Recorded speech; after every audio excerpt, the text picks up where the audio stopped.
ಮಾರ್ಕೆಟ್ನಲ್ಲಿ ಭಾರಿ ಏರಿಳಿತ ಇರುವಾಗ ಹೇಗೆ ಹೂಡಿಕೆ ಮಾಡಬೇಕು ಅನ್ನೋ ಗೊಂದಲನ ಕ್ವಿಕ್ ರೈಟ್ ನಲ್ಲಿ ಸೆಬಿ ರಿಜಿಸ್ಟರ್ಡ್ ತಜ್ಞರು ಐಡಿಯಾಸ್ ಕಾಲ್ಸ್ ಕೊಡ್ತಾರೆ. ಲಾಂಗ್ ಟರ್ಮ್ ಡೈವರ್ಸಿಫೈಡ್ ಗ್ರೋತ್ ಗೆ ಇನ್ವೆಸ್ಟ್ ಪ್ಯಾಕ್ಸ್ ಇವೆ ಹಾಗೂ ಹೈ ಪೊಟೆನ್ಷಿಯಲ್ ಟ್ರೇಡಿಂಗ್ ಗೆ ಟ್ರೇಡಿಂಗ್ ಪ್ಯಾಕ್ಸ್ ಇವೆ. ಆಸಕ್ತರು ಡಿಸ್ಕ್ರಿಪ್ಷನ್ ಮತ್ತು ಪಿನ್ ಕಾಮೆಂಟ್ ನಲ್ಲಿರೋ ಲಿಂಕ್ ಮೂಲಕ ಕ್ವಿಕ್ ರೈಟ್ ಆಪ್ ಡೌನ್ಲೋಡ್ ಮಾಡಿ.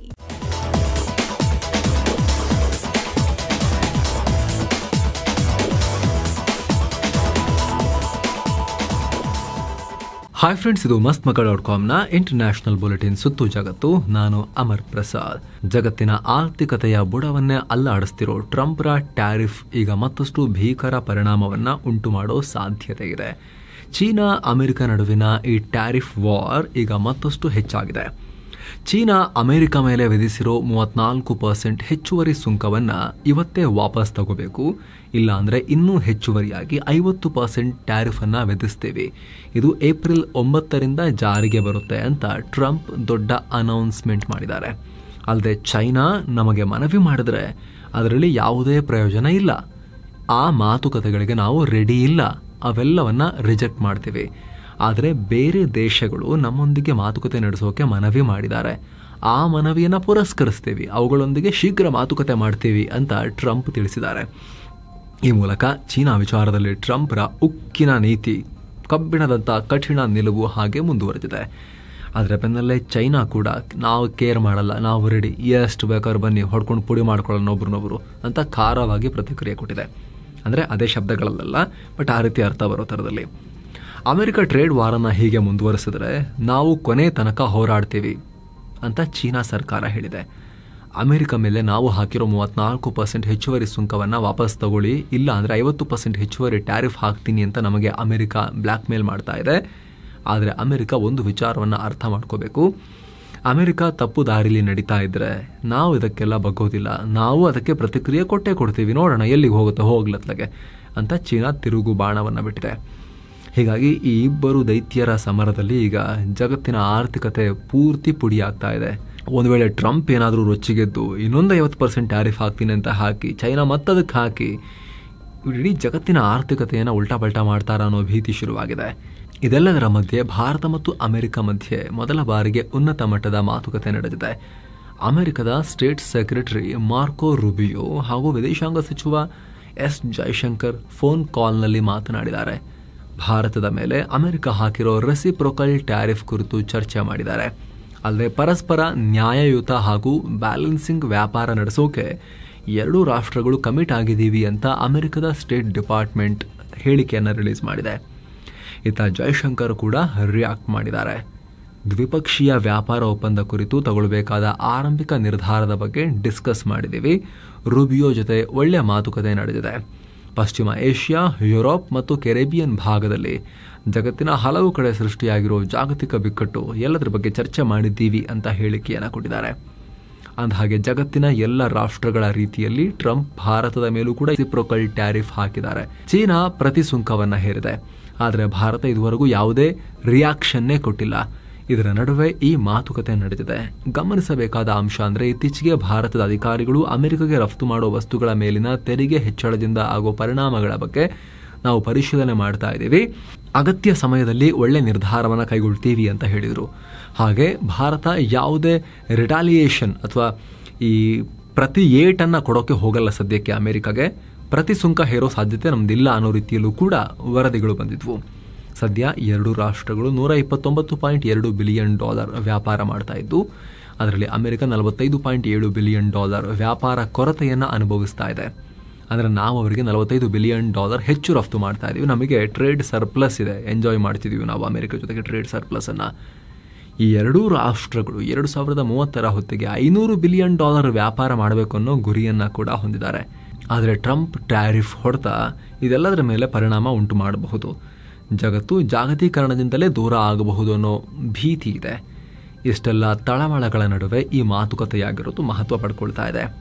ಆ್ಯಕ್ಚುಲಿ ಭಾರತ ಮತ್ತು ಅಮೆರಿಕದ ನಡುವೆ ಈ ಟ್ಯಾರಿಫ್ ತಯಾರಿ ನಡೀತಾ ಇರೋ ಟೈಮ್ನಿಂದಲೂ ಕೂಡ ಟ್ಯಾರಿಫ್ ಅವ್ರ ಪಾಡಿಗವರು ಅನೌನ್ಸ್ ಮಾಡಿಕೊಳ್ಳಿ ಅಮೆರಿಕದವರು, ಬಟ್ ಭಾರತ ಮತ್ತು ಅಮೆರಿಕ ಸಪರೇಟ್ ಆಗಿ BTA ಬೈಲಾಟ್ರಲ್ ಟ್ರೇಡ್ ಅಗ್ರಿಮೆಂಟ್ ಅಂದರೆ ಮುಕ್ತ ವ್ಯಾಪಾರ ಒಪ್ಪಂದ ಮಾಡಿಕೊಳ್ಳೋಕೆ ತೆರೆಮರೆಯಲ್ಲಿ ಕೆಲಸ ಮಾಡ್ತಿದ್ದಾರೆ ಅನ್ನೋ ರಿಪೋರ್ಟ್ಸ್ ಇವೆ. ಸೊ ಈ ಟ್ಯಾರಿಫ್ ಏನೇ ಇದ್ರೂ ಕೂಡ ತಾತ್ಕಾಲಿಕ ಭಾರತ ಮತ್ತು ಅಮೆರಿಕ ಈ ಮುಕ್ತ ವ್ಯಾಪಾರ ಒಪ್ಪಂದ ಮಾಡಿಕೊಂಡು ಫ್ರೀ ಟ್ರೇಡ್ ಮಾಡ್ತಾರೆ ಬಹುತೇಕ ಎಲ್ಲ ಸರಕುಗಳಲ್ಲೂ ಕೂಡ ಅನ್ನೋ ಲೆಕ್ಕಾಚಾರಗಳಿವೆ. ಅದರ ಮಾತುಕತೆಗಳು ನಡೀತಾ ಇದ್ದಾವೆ. ಸೊ ಅದರ ಮುಂದುವರೆದ ಭಾಗವಾಗಿ ಈಗ ಜೈಶಂಕರ್ ಮತ್ತು ಮಾರ್ಕೋ ರೂಬಿಯೋ ಮಾತಾಡಿದ್ದಾರೆ. ಏನೋ ಚೀನಾ ಮೇಲೆ ವಿಧಿಸಿರೋ ಹೊಸ ಟ್ಯಾರಿಫ್ ಅನ್ನ ಮತ್ತೊಮ್ಮೆ ಪರಿಶೀಲನೆ ಮಾಡಿ, ಅಲ್ಲದೆ ಆ ನಿರ್ಧಾರವನ್ನ ವಾಪಸ್ ತಗೊಳ್ಳಿ ಅಂತ ಟೆಕ್ ದಿಗ್ಗಜ ಇಲಾನ್ ಮಸ್ಕ್ ಟ್ರಂಪ್ಗೆ ಪರ್ಸನಲ್ ಆಗಿ ರಿಕ್ವೆಸ್ಟ್ ಮಾಡಿಕೊಂಡಿದ್ದಾರೆ ಅಂತ ವಾಷಿಂಗ್ಟನ್ ಪೋಸ್ಟ್ ರಿಪೋರ್ಟ್ ಮಾಡಿದೆ.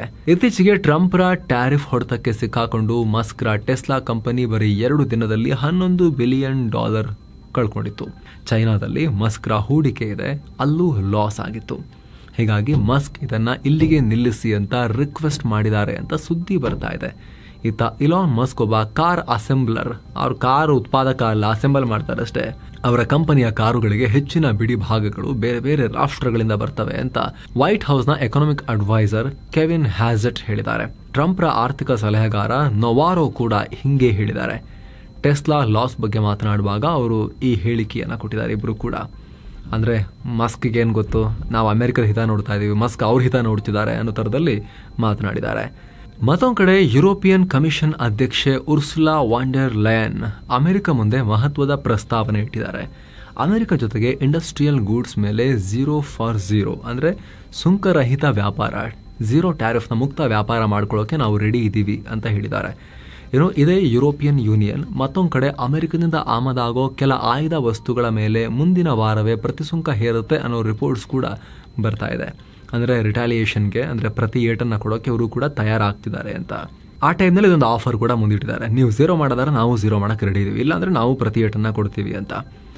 ಸೋಮವಾರ ಚೀನಾ ಬಿಟ್ಟು ಉಳಿದೆಲ್ಲ ರಾಷ್ಟ್ರಗಳ ಮೇಲೆ ಟ್ರಂಪ್ ಟ್ಯಾರಿಫ್ ಅನ್ನ 90 ದಿನಗಳವರೆಗೆ ನಿಲ್ಲಿಸೋ ಬಗ್ಗೆ ಯೋಚನೆ ಮಾಡ್ತಿದ್ದಾರೆ ಅನ್ನೋ ಸುದ್ದಿ ಹರಿದಾಡಿತ್ತು. ವೈಟ್ ಹೌಸ್ನ economic council director Kevin Hassett ಅವ್ರನ್ನ ಉಲ್ಲೇಖಿಸಿ CNBC ಮತ್ತು ಫಾಕ್ಸ್ ನ್ಯೂಸ್ ಈ ಸುದ್ದಿಯನ್ನ ಪ್ರಸಾರ ಮಾಡಿದ್ವು. ಅದರ ಬೆನ್ನಲ್ಲೇ ಅಮೆರಿಕದ ಮಾರುಕಟ್ಟೆ ಚೇತರಿಕೆ ಕಂಡಿತ್ತು, ಸಿಕ್ಕಾಪಟ್ಟೆ ಸ್ವಿಂಗ್ ಆಗಿತ್ತು. ನ್ಯಾಸ್ಡ್ಯಾಕ್ ಮೇಲಕ್ಕೆ ಹೋಗಿತ್ತು, S&P ಮೇಲಕ್ಕೆ ಹೋಗಿತ್ತು, ಡೌ ಜೋನ್ಸ್ ಮೇಲಕ್ಕೆ ಹೋಗಿತ್ತು. ಆದರೆ ಕೆಲವೇ ನಿಮಿಷಗಳಲ್ಲಿ ವೈಟ್ ಹೌಸ್ ಇದು ಫೇಕ್ ನ್ಯೂಸ್ ಅಂತ ತಿರಸ್ಕರಿಸ್ಬಿಡ್ತು. ಹಾಗಾಗಿ ಮತ್ತೆ ವಾಪಸ್ ಆ ಸ್ವಿಂಗ್ ಎಲ್ಲ ವಾಪಸ್ ಹೋಗಿ ಮತ್ತೆ ರೆಡ್ಗೆ ಹೋದ್ವು ಅಮೆರಿಕನ್ ಮಾರ್ಕೆಟ್ಸ್. ಅಮೆರಿಕ ಅಧ್ಯಕ್ಷ ಡೊನಾಲ್ಡ್ ಟ್ರಂಪ್ ಜಗತ್ತಿನ ಆಲ್ಮೋಸ್ಟ್ ಎಲ್ಲ ರಾಷ್ಟ್ರಗಳ ಮೇಲೆ ಟ್ಯಾರಿಫ್ ಹಾಕಿದ್ದಾರೆ. ಈ ಸಂದರ್ಭದಲ್ಲಿ ಬರೀ ಪೆಂಗ್ವಿನ್ ಮತ್ತು ಸೀಲ್ಸ್ ವಾಸಿಸೋ ದ್ವೀಪಗಳ ಮೇಲೂ ಕೂಡ ಟ್ಯಾರಿಫ್ ಹಾಕಿದ್ದಾರೆ ಅಂತ ಮೀಮ್ಸ್ ವೈರಲ್ ಆಗ್ತಿವೆ. ಇದನ್ನೀಗ ಅಮೆರಿಕನ್ ಅಧಿಕಾರಿಗಳು ಸಮರ್ಥನೆ ಮಾಡಿಕೊಂಡಿದ್ದಾರೆ. ಈ ರೀತಿ ಮಾಡಿರೋದ್ರ ಅರ್ಥ ಯಾವುದೇ ದೇಶ ನಮ್ಮ ಟ್ಯಾರಿಫ್ನಿಂದ ಹೊರಗುಳಿದಿಲ್ಲ ಅಂತ ತೋರಿಸೋದು ಅಂತ ವಾಣಿಜ್ಯ ಕಾರ್ಯದರ್ಶಿ ಹೊವಾರ್ಡ್ ಲಟ್ನಿಕ್ ಹೇಳಿದ್ದಾರೆ. ಇಸ್ರೇಲ್ ಹಮಾಸ್ ನಡುವಿನ ಕದನಕ್ಕೆ ಈಗ ದೊಡ್ಡ ತಿರುವು ಸಿಕ್ಕಿದೆ. ಕಳೆದ ತಿಂಗಳಿಂದ ಇಲ್ಲಿವರೆಗೆ ಗಾಜಾದ ಸುಮಾರು 50% ಪ್ರದೇಶವನ್ನ ಇಸ್ರೇಲ್ ತನ್ನ ಕಂಟ್ರೋಲ್ಗೆ ತಗೊಂಡಿದೆ. ಅಲ್ಲದೆ ಬೇರೆ ಭಾಗಕ್ಕೂ ತನ್ನ ದಾಳಿಯನ್ನ ವಿಸ್ತರಣೆ ಮಾಡಿದೆ. ಈ ಮಧ್ಯೆ ಇಸ್ರೇಲ್ ಪ್ರಧಾನಿ ಬೆಂಜಮಿನ್ ನೆತನ್ಯಾಹು ಅಮೆರಿಕ ಅಧ್ಯಕ್ಷ ಡೊನಾಲ್ಡ್ ಟ್ರಂಪ್ ರನ್ನ ವೈಟ್ ಹೌಸ್ನಲ್ಲಿ ಭೇಟಿ ಮಾಡಿದ್ದಾರೆ. ಗಾಜಾದಲ್ಲಿರೋ ಪ್ಯಾಲೆಸ್ತೇನಿಗಳ ಸ್ಥಳಾಂತರದ ಬಗ್ಗೆ ಡಿಸ್ಕಸ್ ಮಾಡಿದ್ದಾರೆ. ಅಲ್ಲದೆ ಇರಾನ್ ವಿಚಾರ, ಟ್ಯಾರಿಫ್ ವಿಚಾರ, ಹಾಗೆ ಹಮಸ್ ಬಂಧಿಸಿರೋ ಇಸ್ರೇಲಿ ಒತ್ತೆಯಾಳುಗಳ ಬಗ್ಗೆ ಕೂಡ ಚರ್ಚೆ ಮಾಡಿದ್ದಾರೆ. ಏನೊಂದು ಕಡೆ ಗಾಜಾದಲ್ಲಿನ ಇಸ್ರೇಲ್ ದಾಳಿಯನ್ನು ಖಂಡಿಸಿ ಬಾಂಗ್ಲಾದಲ್ಲಿ ಪ್ರತಿಭಟನೆ ನಡೀತಾ ಇದೆ. ವಿದ್ಯಾರ್ಥಿಗಳು, ಸಾಮಾಜಿಕ ಹೋರಾಟಗಾರರು ಸೇರಿದಂತೆ ಹಲವರು ಪ್ಯಾಲೆಸ್ತೀನ್ ಧ್ವಜ, ಪ್ಲೆಕಾರ್ಡ್ಗಳನ್ನು ಹಿಡಿದು ಪ್ರತಿಭಟಿಸಿದ್ದಾರೆ. ಇಸ್ರೇಲ್ ಪ್ರೈಮ್ ಮಿನಿಸ್ಟರ್ ನೇತನ್ಯಾಹುರ ಪ್ರತಿಕೃತಿಯನ್ನ ಸುಟ್ಟು ಬಾಂಗ್ಲಾ ಜನ ಇಸ್ರೇಲ್ ಪ್ರಾಡಕ್ಟ್ಸ್ ಅನ್ನ ಖರೀದಿ ಮಾಡೋದನ್ನ ನಿಲ್ಲಿಸಿ ಅಂತೆಲ್ಲ ಹೇಳಿದ್ದಾರೆ. ಹಾಗೆ ಇಸ್ರೇಲ್ನ ಈ ಹಿಂಸಾಚಾರಕ್ಕೆ ಅಮೆರಿಕ ಕೊಡ್ತಿರೋ ಬೆಂಬಲವನ್ನ ಕೂಡ ಖಂಡಿಸ್ತೀವಿ ಅಂತ ಹೇಳಿದ್ದಾರೆ. ಇರಾನ್ ಜೊತೆಗಿನ ಪರಮಾಣು ಒಪ್ಪಂದದ ಬಗ್ಗೆ ಅಮೆರಿಕ ಅಧ್ಯಕ್ಷ ಡೊನಾಲ್ಡ್ ಟ್ರಂಪ್ ಮಾತನಾಡಿದ್ದಾರೆ. ಇರಾನ್ ಮತ್ತು ಅಮೆರಿಕ ನಡುವಿನ ಪರಮಾಣು ಪ್ರೋಗ್ರಾಂ ಬಗ್ಗೆ ನೇರ ಮಾತುಕತೆ ಏಪ್ರಿಲ್ 12ಕ್ಕೆ ಶುರುವಾಗುತ್ತೆ. ಈ ಮಾತುಕತೆ ಒಂದು ವೇಳೆ ಯಶಸ್ವಿ ಆಗದೆ ಹೋದರೆ ಇರಾನ್ ಕೆಟ್ಟ ಪರಿಣಾಮ ಫೇಸ್ ಮಾಡಬೇಕಾಗುತ್ತೆ ಅಂತ ಮತ್ತೊಮ್ಮೆ ವಾರ್ನಿಂಗ್ ಕೊಡಲಾಗಿದೆ. ದೊಡ್ಡ ಅಪಾಯಕ್ಕೊಳಗಾಗ್ತಾರೆ, ಹುಷಾರ್ ಅಂತ. ಯಾವುದೇ ಕಾರಣಕ್ಕೂ ಇರಾನ್ ಪರಮಾಣು ಶಸ್ತ್ರಾಸ್ತ್ರಗಳನ್ನು ಹೊಂದಕ್ಕೆ ಬಿಡೋದಿಲ್ಲ ಅಂತ ಕೂಡ ಹೇಳಿದ್ದಾರೆ. ಇಸ್ರೇಲ್ ಪ್ರಧಾನಿ ನೆತನ್ಯಾಹು ಜೊತೆಗೆ ಮಾತುಕತೆ ನಡೆಸಿದ ನಂತರ ಟ್ರಂಪ್ ಈ ರೀತಿ ಹೇಳಿದ್ದಾರೆ. ಆದರೆ ಟ್ರಂಪ್ರ ಈ ಹೇಳಿಕೆಯನ್ನು ಇರಾನ್ ತಳ್ಳಿ ಹಾಕಿದೆ. ಈ ಮಾತುಕತೆಗಳು ಪರೋಕ್ಷವಾಗಿ ನಡೆಯಲಿವೆ, ಅಂದರೆ ಮಧ್ಯಸ್ಥಿಕೆಯಲ್ಲಿ ನಡೆಯಲಿವೆ. ನಾವು ನೇರವಾಗಿ ಟ್ರಂಪ್ ಹತ್ರ, ಈ ಮನುಷ್ಯನ ಹತ್ರ ಮಾತಾಡಕ್ಕೆ ಹೋಗಲ್ಲ ಅಂತ ಇರಾನ್ ಹೇಳಿದೆ. ಇನ್ನು PM ನರೇಂದ್ರ ಮೋದಿ ಅವರ ಆಹ್ವಾನದ ಮೇರೆಗೆ ದುಬೈನ crown prince Sheikh Hamdan bin Mohammed Al Maktoum ಭಾರತಕ್ಕೆ 2 ದಿನಗಳ ಪ್ರವಾಸವನ್ನು ಕೈಗೊಂಡಿದ್ದಾರೆ. ಏಪ್ರಿಲ್ 8ರಿಂದ 9ರವರೆಗೆ ಭಾರತದಲ್ಲಿ ಇರಲಿದ್ದಾರೆ. PM ಮೋದಿ ವಿದೇಶಾಂಗ ಸಚಿವ ಜೈಶಂಕರ್ ಮತ್ತು ರಕ್ಷಣಾ ಮಂತ್ರಿ ರಾಜನಾಥ್ ಸಿಂಗ್ರನ್ನ ಮಕ್ತೋಮ್ ಮೀಟ್ ಮಾಡ್ತಾ ಇದ್ದಾರೆ. ಇವರೊಂದಿಗೆ ಯುಎಇನ ಪ್ರಮುಖ ಸಚಿವರು, ಹಿರಿಯ ಅಧಿಕಾರಿಗಳು ಮತ್ತು ವ್ಯಾಪಾರಿ ನಿಯೋಗ ಕೂಡ ಭಾರತಕ್ಕೆ ಬಂದಿದೆ. ಈ ಶೇಖ್ ಹಮ್ದನ್ ದುಬೈನ ಕ್ರೌನ್ ಪ್ರಿನ್ಸ್ ಆದ್ಮೇಲೆ ಇದು ಭಾರತಕ್ಕೆ ಕೊಡ್ತಿರೋ ಅವರ ಮೊದಲ ಅಫಿಷಿಯಲ್ ವಿಸಿಟ್. ಇವರು ದುಬೈ ಕ್ರೌನ್ ಪ್ರಿನ್ಸ್ ಮಾತ್ರ ಅಲ್ಲ, ಯುಎಇನ ಉಪ ಪ್ರಧಾನಿ ಮತ್ತು ರಕ್ಷಣಾ ಸಚಿವ ಕೂಡ ಆಗಿದ್ದಾರೆ. ಸದ್ಯ ಪೋರ್ಚುಗಲ್ ಮತ್ತು ಸ್ಲೋವಾಕಿಯಾ ರಾಷ್ಟ್ರಗಳ ಅಧಿಕೃತ ಪ್ರವಾಸದಲ್ಲಿರೋ ಭಾರತದ ರಾಷ್ಟ್ರಪತಿ ದ್ರೌಪದಿ ಮುರ್ಮು ಪೋರ್ಚುಗಲ್ ಅಧ್ಯಕ್ಷ ಮಾರ್ಸೆಲೋ ರೆಬೆಲೋ ಡಿಸೋಜಾರನ್ನ ಮೀಟ್ ಆಗಿದ್ದಾರೆ. ಹೂಡಿಕೆ ಹಾಗೂ ರಿನ್ಯೂವಬಲ್ ಎನರ್ಜಿ, ವ್ಯಾಪಾರ, ಸಂಪರ್ಕ ಕ್ಷೇತ್ರಗಳಲ್ಲಿ ಬಯಲ್ಯಾಟ್ರಲ್ ಕೋಆಪರೇಷನ್ ಅಂದರೆ ದ್ವಿಪಕ್ಷೀಯ ಸಹಕಾರವನ್ನು ಹೆಚ್ಚು ಮಾಡೋದ್ರ ಬಗ್ಗೆ ಚರ್ಚೆ ನಡೆಸಿದ್ದಾರೆ. ಎರಡೂ ದೇಶಗಳ ರಾಜತಾಂತ್ರಿಕ ಸಂಬಂಧದ 50ನೇ ವಾರ್ಷಿಕೋತ್ಸವದ ನೆನಪಿಗಾಗಿ ಈ ಇಬ್ಬರು ನಾಯಕರು ವಿಶೇಷ ಅಂಚೆ ಚೀಟಿಯನ್ನು ಕೂಡ ಬಿಡುಗಡೆ ಮಾಡಿದ್ದಾರೆ. ಇನ್ನು ಪೋರ್ಚುಗಲ್ ರಾಜಧಾನಿ ಲಿಸ್ಬನ್ನ ಇವೆಂಟ್ ಒಂದರಲ್ಲಿ ಮುರ್ಮು ಪಾಲ್ಗೊಂಡ್ರು. ಈ ವೇಳೆ Lisbon mayor Carlos Moedas Droupadi Murmu ಅವರಿಗೆ ಪ್ರತಿಷ್ಠಿತ ಸಿಟಿ ಕೀ ಆಫ್ ಆನರ್ ಗೌರವವನ್ನು ಸಮರ್ಪಣೆ ಮಾಡಿದ್ದಾರೆ. ಇನ್ನು ಪೋರ್ಚುಗಲ್ನಿಂದ ನೇರವಾಗಿ ರಾಷ್ಟ್ರಪತಿ ಏಪ್ರಿಲ್ 9 ಮತ್ತು 10ನೇ ತಾರೀಕು ಸ್ಲೋವಾಕಿಯಾಗೆ ಭೇಟಿ ನೀಡುತ್ತಾರೆ. ಈ ವೇಳೆ ಅಲ್ಲೂ ಅಧ್ಯಕ್ಷ ಪೆಟರ್ ಪೆಲೆಗ್ರಿನಿರನ್ನ ಮೀಟ್ ಮಾಡಿ ಅಲ್ಲಿ ಸಹಕಾರಕ್ಕೆ ಸಂಬಂಧಪಟ್ಟಂತೆ ಚರ್ಚೆ ನಡೆಸ್ತಾರೆ. ಮತ್ತೊಂದು ಕಡೆ ಭಾರತದ ಹಣಕಾಸು ಸಚಿವೆ ನಿರ್ಮಲಾ ಸೀತಾರಾಮನ್ ಏಪ್ರಿಲ್ 8ರಿಂದ 13ನೇ ತಾರೀಕಿನ ತನಕ ಬ್ರಿಟನ್ ಮತ್ತು ಆಸ್ಟ್ರಿಯಾ ಪ್ರವಾಸವನ್ನು ಕೈಗೊಂಡಿದ್ದಾರೆ. ಈ ಭೇಟಿಯಲ್ಲಿ ಲಂಡನ್ನಲ್ಲಿ ನಡೆಯಲಿರೋ India UK economic and financial ಡೈಲಾಗ್ನಲ್ಲಿ ಪಾಲ್ಗೊಳ್ತಾ ಇದ್ದಾರೆ. ಹೂಡಿಕೆ, ಹಣಕಾಸು ಸೇವೆಗಳು ಸೇರಿದ ಹಾಗೆ ಇತರ ಕ್ಷೇತ್ರಗಳಲ್ಲಿನ ಆರ್ಥಿಕ ಸಹಕಾರದ ಬಗ್ಗೆ ಹೈ ಲೆವೆಲ್ ಡಿಸ್ಕಷನ್ ನಡೆಯುತ್ತೆ. ಅಲ್ಲಿಂದ ನೇರವಾಗಿ ಅವರು ಆಸ್ಟ್ರಿಯಾಗೆ ಪ್ರಯಾಣ ಬೆಳೆಸಲಿದ್ದು, ಆಸ್ಟ್ರಿಯಾ ಹಣಕಾಸು ಸಚಿವ ಮಾರ್ಕಸ್ ಮಾಟರ್ ಬೌರ್ ಮತ್ತು ಫೆಡರಲ್ ಚಾನ್ಸಲರ್ ಕ್ರಿಸ್ಟಿಯನ್ ಸ್ಟಾಕರ್ ರನ್ನ ಮೀಟ್ ಆಗಿ ಮಾತುಕತೆ ನಡೆಸ್ತಾರೆ. ಇಂಡೋನೇಷ್ಯಾ ಭಯಾನಕ ಕೆಲಸಕ್ಕೆ ಮುಂದಾಗಿದೆ. 30,000 ಸ್ಕ್ವೇರ್ ಕಿಲೋಮೀಟರ್ನಷ್ಟು ಕಾಡು ಹಾಳು ಮಾಡೋಕೆ ಹೊರಟಿದೆ, ನಾಶ ಮಾಡೋಕೆ. ಯುರೋಪ್ನ ಬೆಲ್ಜಿಯಂ ದೇಶದಷ್ಟು ದೊಡ್ಡ ಕಾಡನ್ನು ನಾಶ ಮಾಡೋಕೆ ಹೊರಟಿದೆ. ಇದನ್ನು ವಿಶ್ವದ ಅತ್ಯಂತ ದೊಡ್ಡ ಯೋಜಿತ ಅರಣ್ಯ ನಾಶ ಅಂತ ಪರಿಸರವಾದಿಗಳು ಹೇಳ್ತಿದ್ದಾರೆ. ಆ ಭಾಗದಲ್ಲಿ ಕಬ್ಬು ಬೆಳೆಯೋಕ್ಕೆ, ಅದನ್ನು ಬಯೋ ಎಥೆನಾಲ್ ಉತ್ಪಾದನೆಗೆ ಯೂಸ್ ಮಾಡೋಕೆ ಇಂಡೋನೇಷ್ಯಾ ಈ ರೀತಿ ಮಾಡ್ತಾ ಇದೆ. ಅಂದಹಾಗೆ ಇಂಡೋನೇಷ್ಯಾ ವಿಶ್ವದಲ್ಲೇ ಅತ್ಯಂತ ಹೆಚ್ಚು ಮಳೆ ಕಾಡನ್ನು, ರೈನ್ ಫಾರೆಸ್ಟ್ ಅನ್ನು ಹೊಂದಿರೋ 3ನೇ ರಾಷ್ಟ್ರ. ಇಲ್ಲಿನ ಕಾಡುಗಳಲ್ಲಿ ಕೆಲ ಅಪರೂಪದ ಸಸ್ಯಗಳು, ಅಳಿವಿನಂಚಿನಲ್ಲಿರೋ ಜೀವ ಸಂಕುಲಗಳು ಇವೆ. ಇವೆಲ್ಲವನ್ನ ಮುಗಿಸೋಕೆ ಅಲ್ಲಿನ ಸರ್ಕಾರ ಮುಂದಾಗಿದೆ. ಪರಿಸರವಾದಿಗಳು ತೀವ್ರ ವಿರೋಧವನ್ನ ಕೂಡ ವ್ಯಕ್ತಪಡಿಸ್ತಾ ಇದ್ದಾರೆ. ಏನೋ ರಷ್ಯಾದ ಶಸ್ತ್ರಾಸ್ತ್ರಗಳಲ್ಲಿ ಮೊದಲ ಬಾರಿಗೆ ಭಾರತದ ಒಂದಷ್ಟು ಉಪಕರಣಗಳನ್ನು ಕಂಡುಹಿಡಿಯಲಾಗಿದೆ ಅಂತ ಯುಕ್ರೇನ್ನ ಗುಪ್ತಚರ ಇಲಾಖೆ ರಿಪೋರ್ಟ್ ಮಾಡಿದೆ. ಈ ಹಿಂದೆ ವ್ಯಾಪಕವಾಗಿ ರಷ್ಯನ್ ಆಯುಧಗಳಲ್ಲಿ ಅಮೆರಿಕನ್ ಕಾಂಪೋನೆಂಟ್ ಬಳಕೆ ಮಾಡಲಾಗ್ತಾ ಇತ್ತು. ಈಗ ಔರಾ ಸೆಮಿಕಂಡಕ್ಟರ್ ಕಂಪನಿಯ ಕಾಂಪೋನೆಂಟ್ ಸಿಕ್ಕಿವೆ ಅಂತ ಹೇಳಿದೆ. ಗಮನಿಸಬೇಕಾದ ಸಂಗತಿ ಅಂದರೆ ಈ ಕಂಪನಿ ನಮ್ಮ ಬೆಂಗಳೂರಿನಲ್ಲಿದೆ.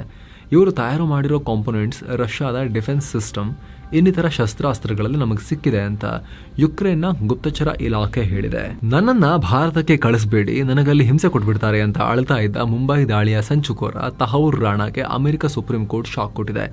ಭಾರತಕ್ಕೆ ಹಸ್ತಾಂತರಕ್ಕೆ ತಡೆ ಕೋರಿ ರಾಣಾ ಹಾಕಿದ ಅರ್ಜಿಯನ್ನ ಕೋರ್ಟ್ ರದ್ದುಗೊಳಿಸಿದೆ. ಈ ಮೂಲಕ ರಾಣಾ ಭಾರತದ ಕಾನೂನು ಮುಂದೆ ಶರಣಾಗಿ ಸೆರೆಮನೆ ವಾಸವನ್ನ ಅನುಭವಿಸಿ ಮುಂದೆ ಕೋರ್ಟ್ ಏನು ಶಿಕ್ಷೆ ಕೊಡುತ್ತೋ ಅದನ್ನು ಸ್ವೀಕರಿಸಲೇಬೇಕಾಗತ್ತೆ.